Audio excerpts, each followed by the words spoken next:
سوال: حضرت فاطمہ زہرا رضی اللہ تعالی عنہا کا حق مہر کتنا رکھا گیا تھا؟ اس کی شرعی مقدار کتنی تھی؟ فی زمانہ اگر کوئی مہر فاطمی رکھنا چاہے تو کتنی مقدار بنے گی؟ بسم اللہ الرحمن الرحیم۔ الجواب: بعون الملک الوہاب، اللہم ہدایت الحق والصواب۔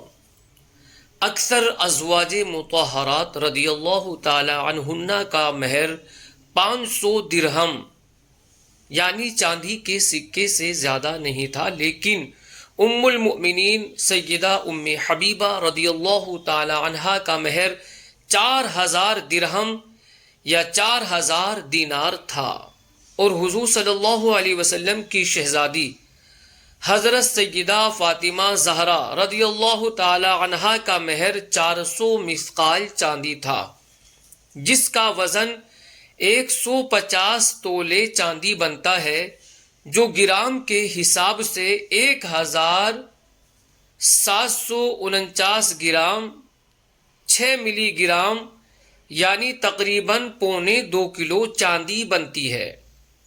سیدی اعلی حضرت امام اہل سنت امام احمد رضا خان رحمۃ اللہ تعالی علیہ فرماتے ہیں، عام ازواج مطہرات و بنات مکرمات حضور پر نور سید الکائنات علیہ وعلیہن افضل الصلاۃ و اکمل الطیحات کا مہر اقدس 500 درہم سے زائد نہ تھا، مگر ام المؤمنین ام حبیبہ بنت ابی سفیان خواہر جناب امیر معاویہ رضی اللہ تعالی عنہم کہ ان کا مہر ایک روایت پر 4000 درہم، دوسری میں 4000 دینار تھا، اور حضرت بطول زہرا رضی اللہ تعالی عنہا کا مہر اقدس 400 مثقال چاندی۔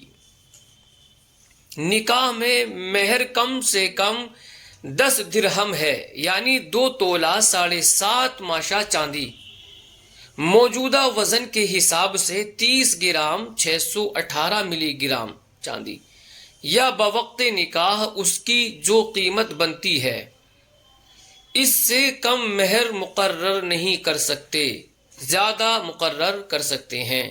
واللہ اعلم تبارک و تعالی ورسولہ اعلم صلی اللہ علیہ وسلم۔